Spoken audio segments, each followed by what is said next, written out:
Fuel is critical to every space mission, especially for Starship's long-term goals of reaching the Moon and Mars. With ascent and landing mastered, SpaceX now moves toward full reusability, essential for these ambitious journeys. One of the most important developments for these missions is the orbital refueling system. So how will SpaceX refill Starship? What challenges await them? Let's find out on today's episode of Great SpaceX. Flights 1 to 5 demonstrated major milestones, successful liftoffs, stage separation, re-entry, and most recently, catching Super Heavy with Mechazilla and vertically landing the ship. It was an incredible and memorable journey for SpaceX in 1.5 years. There were still problems, but everything was gradually improved through thousands of changes after each flight. And as I said, when the frame for the flight, flying up and returning, was initially built, this was the time for SpaceX to aim for further goals. But what makes refueling so crucial? Refueling is critical as Starship consumes nearly all of its fuel reaching orbit. For longer missions like the Moon or Mars, additional fuel will be needed to extend its range and ensure a safe return. This is where the refueling system becomes vital. Just recently, a tweet by the user Alex highlighted Flight 5's success and hinted at what's next for SpaceX. SpaceX demo of Starship's ship-to-ship propellant transfer next year will likely entail twin Starship launches and booster recoveries at Starbase. Responding to his tweet, Musk emphasized, "Orbital refilling is an essential technology for making life multiplanetary." He also said previously, "Orbital refilling is essential to get serious tonnage to Mars and Moon." This is indeed true when we look at the unique features of Starship. With its huge size and thrust, it can carry a lot of payloads. Future Starship was designed with more than 200 tons of payload, carrying 100 people, can bring back tons of samples instead of a few kilograms, and more. Those are potentials that no other rocket can match. But in return, it'll consume a lot of fuel. For example, on the journey to the Moon, Starship will need a lot of fuel to approach, land, and then leave. Then it may also cover the return to Earth. Or on the Mars mission, with the closest distance of about 62.07 million kilometers, it'll consume a lot of fuel for the processes like the Moon, especially on the first missions when SpaceX cannot immediately produce fuel on this planet. Right now, we can see that SpaceX is on the right track. After the recent successes, shortly, around early next year, SpaceX will take the step of catching the ship, opening the era of full reusability.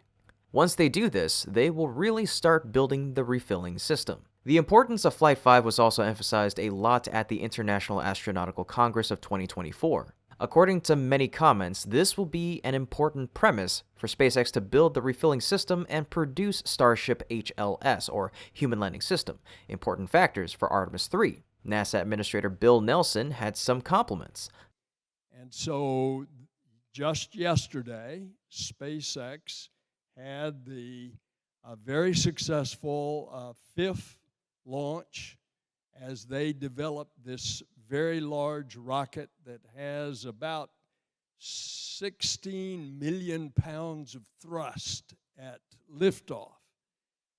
And this was another one of the steps in the iteration of developing that. I think you saw as a result of Sunday's test of SpaceX and its big rocket that they are moving along very well, and that will determine, ultimately, the timing for the landing of Artemis 3 on the Moon. As of Sunday's test, it was right on the mark. They are right on making the benchmarks as they are planning to land in late 26, he added. More than ever, we will really witness the next miracles from SpaceX and Starship. Please respond with "Let's do it" in the comments section if you are also interested in this. Then, like, share, and subscribe to our channel to continue following SpaceX's development journey. Despite these hurdles, SpaceX continues to make incredible strides. The next step is proving Starship's refueling system in space, a technology essential for making life multiplanetary and ensuring humanity's future in space. Musk described this system, the fluid has to get from one ship to another somehow. Refueling in space is no simple task. Microgravity complicates fluid fluid transfer, requiring innovative solutions for connecting spacecraft and transferring fuel in orbit, something never done before. Several potential methods are being explored, including using pumps or taking advantage of pressure differences between tanks. The success of liquid methane handling during the IM-1 mission earlier this year provided valuable insights, but actual ship-to-ship refueling still needs to be demonstrated through multiple test flights. Currently, several ways can be applied. The first is to use pumps. The second is to take advantage of the movement of the ships to transfer fuel. The third is simpler and most likely to be applied, taking advantage of the pressure difference between the two ships to transfer fuel. Once this capability is demonstrated, another challenge for SpaceX will be to launch a lot of Starship tankers to be able to refill the main ship. The tanker flights will have to be carried out continuously for a short period. Therefore, it'll require a large number of prototypes and launchers to launch and land the boosters afterward. But SpaceX can be confident in these efforts on many bases. Besides having mastered the process of lifting off and initially returning, SpaceX also demonstrated the operation of liquid fuel in space once with the tipping point step in Flight 3 to transfer fuel from the header tank to the main tank. Although this is still different from transferring fuel from ship to ship, it's also considered an important facility. In terms of quantity, SpaceX is currently having a fast production rate, as we can see in Ship 33. That will be accelerated exponentially when the Star Factory is actually in stable operation. After production, testing will also be ramped up as test stands are built and upgraded at the Massey test site. Then, the most important part, the launch pad, is ramping up. Pad B is under construction and is expected to be operational early next year. Plans to expand Starbase have also been proposed, and more towers may be appearing in the future. Looking at Florida, plans for a launch and catch tower are also being reviewed, and if it comes true, it would combine with Starbase Texas to increase launch speeds to accommodate future needs, including refilling construction and operations. Beyond technical hurdles, regulatory approvals from agencies like the FAA have caused delays, affecting Starship's testing schedule. Compared to many other vehicles, Starship is heavily affected by the FAA's regulations. The delays before Flight 1 and 2, and most recently Flight 5, have also slowed down Starship's progress significantly. One of the challenges SpaceX faces with the FAA is the changing nature of its flight missions, which is a necessary part of their iterative development process. While regulations are critical for ensuring safety and environmental protection, they've also slowed Starship's progress, impacting the timeline for key missions like Artemis. Many proposals, such as launching Starship 25 times at Starbase and 44 times in Florida, are at a dead end. This could affect the country's position, especially when China is still very close behind. I'm quite concerned about when SpaceX might attempt to catch the ship on the next flight and begin building the refueling system. Given the FAA's previous delays, it seems likely that they could slow down progress once again. Unfortunately, there's no way to be certain. In addition to the FAA, we also need to consider the environmental agencies, including FWS, TSEC, EPA, and SAVE-RGV. These organizations often pose obstacles with penalties or lawsuits that slow down Starship's progress, some even aiming to push Starship operations out of Texas entirely. The controversy over the water deluge system before Flight 5 is a prime example. When Flight 5 was eventually approved, it became clear that the agency's objections were unfounded. Despite these challenges, SpaceX has successfully landed each stage of Starship. However, they'll need to conduct more launches to ensure reliability before building a refueling system and advancing toward the Moon and Mars. Time is running short to achieve these ambitious goals, so immediate action is critical. Only through bold, decisive changes can we hope to meet these milestones on schedule. It can be said that Flight 5 has really opened up a lot of futures for Starship and SpaceX in particular, and humanity in general. We've slowly been able to envision the most extraordinary scenarios for space exploration. In these missions, the literal power source, fuel, will be the central factor determining whether we can launch, how far we can go, and if we can make it back. While the physical challenges are significant, they're not beyond the reach of brilliant minds. The real obstacle lies in the bureaucratic delays. The slow movement of paperwork between desks is what's truly holding back Starship from flying. However, SpaceX has every reason to be confident in its accomplishments thus far. In the near future, we can expect to see successful landings of both stages of Starship, followed by the construction of a refueling system. The road ahead is full of possibilities, so let's prepare to break through the next set of boundaries. Just a few days ago, SpaceX's live stream showed us the remarkable landing process of S-30. With the support of Starlink and an unobstructed view angle similar to Flight 4, the re-entry process was nothing short of impressive. At the end of its journey, the camera angle on the ship showed the landing burn process. Although this angle made it challenging to see the exact landing process, a few seconds later, S-30 likely sunk into the ocean. When the camera angle switched to a distant location, we witnessed a powerful explosion, a dramatic conclusion to the mission. Initially, I didn't analyze the S-30's landing process much. However, SpaceX's recent revelation changed everything.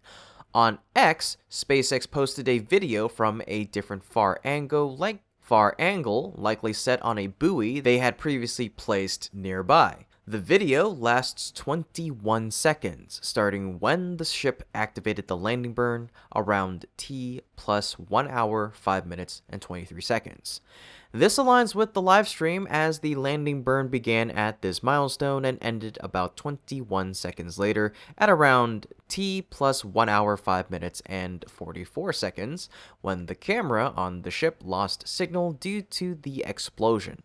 Thanks to the support of the engines, S-30 looked super cool against the dark sky of the Indian Ocean.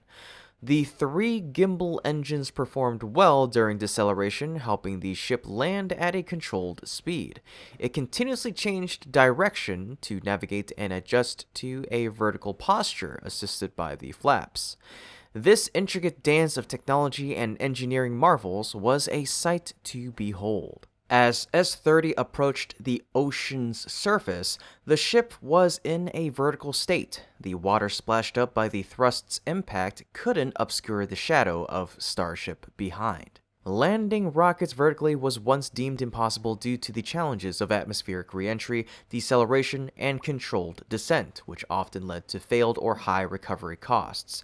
SpaceX, however, has mastered this technology, setting a new standard and reducing the need for expendable components, making space travel more sustainable and affordable. And now, SpaceX can completely achieve the same with Starship. In their tweet, SpaceX announced Starship flip maneuver and landing burn on its 5th flight test.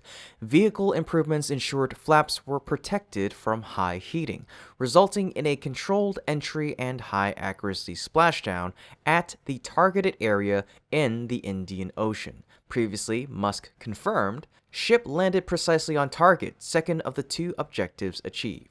This was demonstrated during the flight. Thanks to the heat shield upgrades, parts of the ship, especially the flaps, were protected from the harshness of re-entry, avoiding damages seen in previous flights. The flaps, combined with the engine system, performed flip maneuvers and controlled landings at the planned location using the vertical landing method. This successful execution really exceeded many expectations, especially after witnessing the dramatic journey of S-29. The success of S-30 is more than just a technical milestone. It symbolizes a shift in how we approach space travel. In fact, this triumphant landing sets the stage for SpaceX to consider landing with the Mechazilla arm, similar to B-12. Musk highlighted this in his tweet, Starship achieved a precise, soft landing in the ocean, paving the way for return to launch site and being caught by the tower arms, like the booster. He further added, full and rapid reusability improves the cost of access to orbit and beyond by over 10,000%.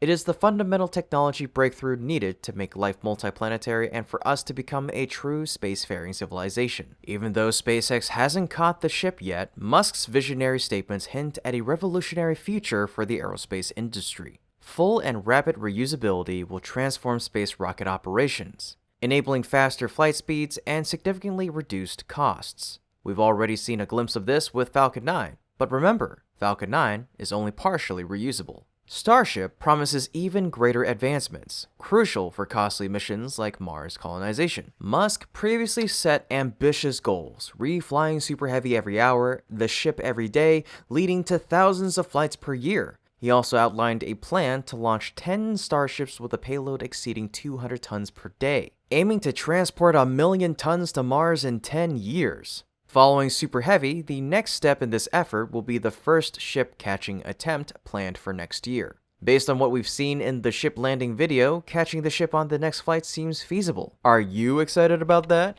Reply "catch them all" in the comment section to encourage SpaceX. Then like, share, and subscribe to our channel to continue following SpaceX's development journey. But, of course, that's just my opinion. SpaceX likely has additional strategies in place for this ambitious endeavor. For instance, Musk's recently shared schedule highlights the company's robust planning. It's indeed challenging to believe that despite the successful execution of Flight 5, there will be no more flights this year. However, with the attempt to catch the ship scheduled for early next year, SpaceX might still allocate another flight to land in the ocean to bolster reliability. In preparation for Flight 5 last month, SpaceX also completed a static fire test with S-31. Subsequently, Musk confirmed that Flight 6 will be ready to fly before Flight 5 even gets approved by the FAA. This statement underscores SpaceX's unwavering commitment to progress and readiness, as well as their sassiness. Yet there remains work to be done. Firstly, the heat shield requires further upgrades to ensure the ship's protection, particularly the sensitive components like the flaps. The upgrades implemented over recent months have shown initial effectiveness, evidenced by the flawless re-entry we witnessed. Additionally, the engine, although performing well in recent landing attempts, necessitates improvements to facilitate future navigation and landing with the Mechazilla arm. On the ground, critical systems such as the orbital launch mount, or OLM, the tower, and especially the chopsticks need continuous upgrades to be primed for catching both stages. The complexity of catching both stages is significantly heightened, especially when the ship returns from orbit. Nonetheless, SpaceX can derive confidence from the successful performance of the chopsticks with Super Heavy in the recent flight, laying a solid foundation for catching the ship. To achieve full reusability, SpaceX must further enhance the reliability of catching Super Heavy. While success has been achieved, complacency is not an option. Some steps remain unoptimized, and only by addressing these can SpaceX truly attain full reusability, paving the way for rapid reusability of the Starship. Once this milestone is reached, we can set our sights on even more ambitious goals, such as lunar and Martian missions.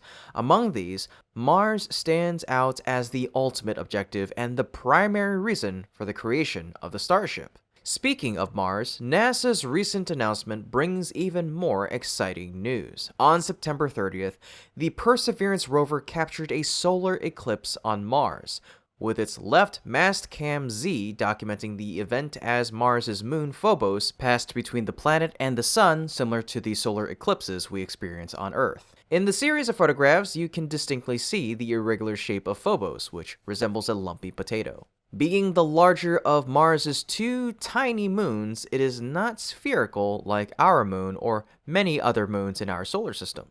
Measuring approximately 17 miles by 14 by 11 miles, or 27 by 22 by 18 kilometers, Phobos orbits Mars at an exceptionally close distance, much closer than our moon to Earth, of just 3,700 miles, or 6,000 kilometers. In comparison, our moon circles Earth at an average distance of 238,855 miles, or 384,400 kilometers. Remarkably, Phobos is a rapid traveler, completing 3 orbits of Mars within a single day. Despite its small size, which might make it look like an asteroid, Phobos' perfectly synchronized orbit around Mars qualifies it as a natural satellite of the planet, along with Deimos, similar to Earth's moon. These two moons harbor many mysteries, awaiting exploration when humanity eventually reaches Mars. Perseverance's recent photographic series of Phobos is not the first time the rover has documented a solar eclipse. It previously captured this celestial event with the oblong moon transiting the sun